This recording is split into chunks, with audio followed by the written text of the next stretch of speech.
اعوذ باللہ من الشیطان الرجیم، بسم اللہ الرحمن الرحیم۔ میری محترم ماں اور پیاری بہنوں، السلام علیکم۔ آج انشاءاللہ ہم تلاوت کریں گے اپنے اگلے سبق کا، جو کہ ہے آیت نمبر 176 اور 177 176 اور 177 سورہ آل عمران کی آیت نمبر 176 اور 177 انشاءاللہ آج اس کی تلاوت کریں گے۔ تلاوت شروع کرنے سے پہلے ویڈیو کو سبسکرائب کریں اور بیل کے آئیکن کو کلک کریں تاکہ اگلی ویڈیو آپ کو آسانی سے ملتی رہے۔ تو شروع کرتے ہیں۔ اعوذ باللہ من الشیطان الرجیم، بسم اللہ الرحمن الرحیم۔ ولا اور نہیں، یحزن کا غم کرو آپ، یعنی آپ صلی اللہ علیہ وسلم غم نہ کرو، الذین جو لوگ، یسارعون دوڑتے ہیں، فی میں، فی الکفر کفر میں، اور نہیں آپ صلی اللہ علیہ وسلم غم کرو ان پر جو لوگ دوڑتے ہیں کفر کی طرف، انہم بے شک وہ، لن ہرگز نہیں، لن یضروا نہیں وہ بگاڑ سکتے، یضر اللہ اللہ کا، شیئن کچھ بھی، وہ کچھ بھی نہیں بگاڑ سکتے اللہ کا، کچھ بھی نہیں۔ بے شک یرید اللہ چاہتا ہے اللہ، اللہ یہ کہ نہ، یجعل بنائے، لہم ان کے لیے، حظًا کوئی فائدہ، فی میں، فی الآخرت آخرت میں، اللہ چاہتا ہے کہ نہ ہو ان کے لیے فائدہ آخرت میں، کہ نہ ہو یہ اللہ جو ہے اس کا میننگ ہے کہ نہ، وَلَهُمْ اور ان کے لیے، عذاب عظیم بڑا عذاب ہے۔ اب یہ آیت جو ہے یہ اس کے بعد جس طرح جنگ احد گزری اور اس کے بعد جو ہے مشرکین مکہ نے افواہیں پھیلانا شروع کر دی، جو کہ ہم نے پچھلی آیتوں میں پڑھا کہ ابو سفیان نے مختلف لوگوں کے ذریعے جو ہے مدینہ میں افواہیں پھیلانا شروع کر دی۔ ایک تو عبدالقیس کا قافلہ جو آ رہا تھا، اس کے ذریعے یہ بات پھیلائی کہ مکہ والوں نے کافی بڑا لشکر تیار کیا ہوا ہے اور بہت زیادہ جنگی ساز و سامان تیار کیا ہوا ہے مسلمانوں کا خاتمہ کرنے کے لیے۔ تو اس وجہ سے کافی جو منافق تھے اور جو کچے مسلمان تھے نہ سمجھ، تو وہ جو ہے وہ کفر کی طرف واپس جانے لگے۔ منافق تو ظاہر ہے وہ تو دل سے انہوں نے اسلام قبول ہی نہیں کیا تھا، اوپر سے کہہ رہے تھے کہ ہم مسلمان ہیں، مدینہ میں فائدہ حاصل کرنے کے لیے، مسلمانوں کے غنیمت کے مال میں شامل ہونے کے لیے، مسلمانوں کے راز فاش کرنے کے لیے، اور چونکہ ادھر مسلمان زیادہ تھے مدینہ میں اور محمد صلی اللہ علیہ وآلہ وسلم جو ہے وہ سردار تھے، تو اس لیے ان کی ہمدردی حاصل کرنے کے لیے جو ہے وہ جان بوجھ کے ایسے ہی مسلمان نام نہاد کے مسلمان بن گئے تھے۔ تو جب یہ خبر پھیلی کہ بہت بڑا لشکر مشرکین مکہ نے تیار کیا ہوا ہے اور بہت زیادہ جنگی سامان بھی تیار کیا ہوا ہے، تو وہ بہت سے منافق جو ہے وہ واپس جو ہے کفر میں شامل ہونے لگے، کافر ہونے لگے۔ تو اس کا کیا ہوا کہ محمد صلی اللہ علیہ وسلم کے دل میں یہ خیال آیا ہوگا، غم فیل کیا ہوگا، محسوس کیا ہوگا کہ یہ سارے تو پھر جو ہے کافر ہونے لگے ہیں، تو ان کو یہ غم ہوا ہوگا، تو جس کی وجہ سے اللہ تعالیٰ نے ان کو تسلی دی ہے کہ آپ صلی اللہ علیہ وسلم ان پر غم نہ کھاؤ، یہ جو دوڑتے ہیں کفر کی طرف، وہ واپس کافر ہونے لگے۔ تو اصل میں تو وہ مسلمان ہی نہیں تھے، اللہ کو تو دلوں کا حال معلوم ہوتا ہے، تو اللہ کو تو معلوم تھا آلریڈی، اللہ تعالیٰ کو پہلے سے ہی پتہ تھا سارا کچھ۔ تو محمد صلی اللہ علیہ وآلہ وسلم کو جب یہ معلوم ہوا کہ وہ واپس کافر ہونے لگے، تو وہ غم کرنے لگے، اور اس غم میں جو ہے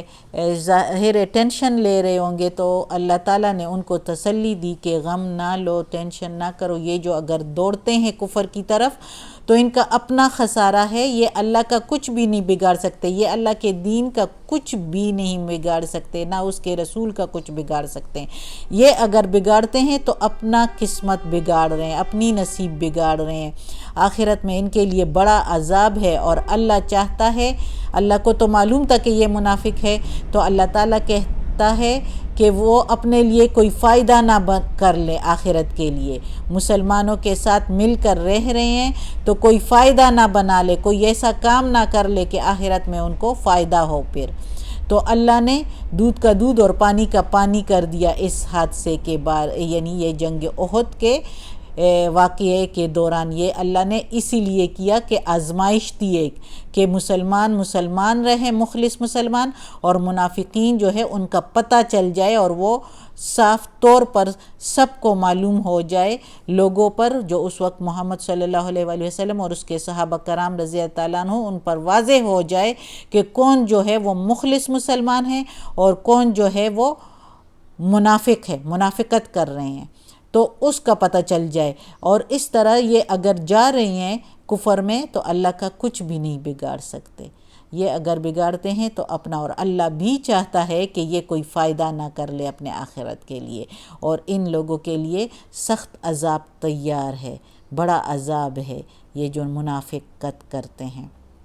اگلی آیت میں ہے ان الذین اشتروا الکفر، ان بے شک وہ لوگ جو، الذین جو، نشترا خریدتے ہیں، مول لیتے ہیں، والکفرا کفر کو مول لیتے ہیں، بالایمان ایمان کے بدلے میں، یا بے کے میننگ ہے ساتھ، ایمان یعنی ایمان کے ساتھ کفر کو بدلتے ہیں، لیتے ہیں، لن یضر اللہ، لن ہرگز نہیں، یضر اللہ نقصان دے سکتے ہیں اللہ کو، ہرگز نہیں نقصان دے سکتے ہیں اللہ کو، شیئا کچھ بھی، یعنی وہ لوگ جو کفر خریدتے ہیں، مول لیتے ہیں بدلے ایمان کے، ہرگز نہیں بگاڑ سکتے، یضر کا میننگ بگاڑ سکنا بھی میننگ ہے اس کے، ہرگز نہیں بگاڑ سکتے اللہ کا کچھ بھی، یا نقصان دے سکتے اللہ کو کچھ بھی، وَلَهُمْ اور ان کے لیے عذاب علیم دردناک عذاب ہے۔ پہلے کہا گیا ہے بڑا عذاب ہے، اب ادھر کہا گیا ہے دردناک عذاب ہے، استغفر اللہ، اللہ ہمیں بچائے۔ اب اس آیت میں اللہ تعالیٰ کہتا ہے کہ وہ لوگ جو کفر خریدتے ہیں بدلے ایمان کے، چاہے وہ منافق ہے، چاہے وہ یہودی ہے، چاہے وہ عیسائی ہے، چاہے وہ کسی اور مذہب کے ہیں، وہ کفر خریدتے ہیں ایمان کے بدلے، یعنی اب ادھر یہودی عیسائی بھی اس آیت میں آ سکتے ہیں، کیونکہ وہ جو ہے یہودی اور عیسائی تو اپنے کتابوں میں پڑھتے بھی آئے ہیں کہ محمد صلی اللہ علیہ وآلہ وسلم آئیں گے، اور اس طرح ان کی نشانیاں ہیں، اور اس طرح قرآن مجید بھی ان پر نازل ہوگا، اور وہ قرآن جو ہے وہ تمہاری کتابوں کی تصدیق کرے گا، تو جب وہ تصدیق کرے گا، اور محمد صلی اللہ علیہ وآلہ وسلم کی بھی ساری نشانیاں بتائی گئی تھی، تو وہ سارا کچھ جب ان کے سامنے آ بھی گیا، پھر بھی وہ جو ہے منافقت کر رہے تھے، اور بلکہ وہ سارا کچھ جان بوجھ کر جو ہے کہا گیا کہ یہ وہ قرآن نہیں ہے، اور یہ وہ کتاب بھی نہیں ہے، اور یہ وہ رسول بھی نہیں ہے جس کی نشانیاں ہمارے کتاب میں بتائی گئی ہے، اس لیے کہ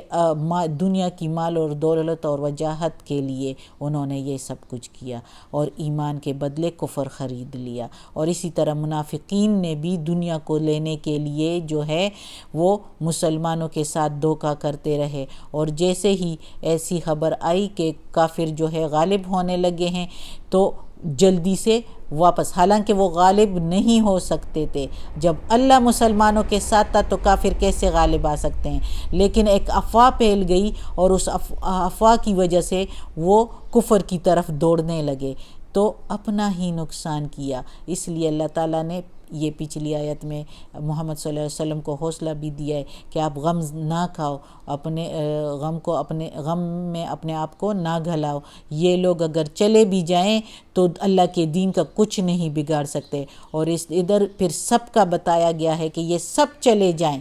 مل کر بھی ہو جائیں تو اللہ کے دین کا کچھ بھی نہیں کر سکتے، اس لیے آپ غم نہ کھاؤ، اور ان کے لیے بڑا عذاب ہے اور دردناک عذاب بھی تیار کیا گیا ہے۔ صدق اللہ العظیم۔ آج کا سبق ختم ہوتا ہے۔ اللہ ہمیں اس قرآن مجید کا ترجمہ مکمل کرنے کی توفیق دے، اس پر عمل کرنے کی توفیق دے۔ یا اللہ، یا پروردگار، یا رب العالمین، یا مالک یوم الدین، یا غفور الرحیم، یا رحمان الرحیم، یا اللہ کل شین قدیر۔ یا اللہ ہمیں، ہمارے والدین کو، ہماری اولاد کو، ہمارے بھائی بہنوں کو، ہمارے گھر والوں کو، ہمارے بھابھیوں نندوں کو، ہمارے رشتہ داروں کو، کل مومن مسلمانوں کو جنت فردوس میں جگہ عطا فرما۔ یا اللہ دوزخ کے عذاب سے بچا، قبر کی سختی آسان فرما۔ یا اللہ وقت نزاع کی سختی اور قبر کی سختی آسان فرما۔ یا اللہ ہمیں عافیت والے معاملات دے۔ یا اللہ ہماری ساری پریشانیاں، تکالیف اور بیماریاں دور کر دے۔ یا اللہ ہمیں اپنے نیک اور صالح لوگوں میں شامل کر۔ آمین ثم آمین۔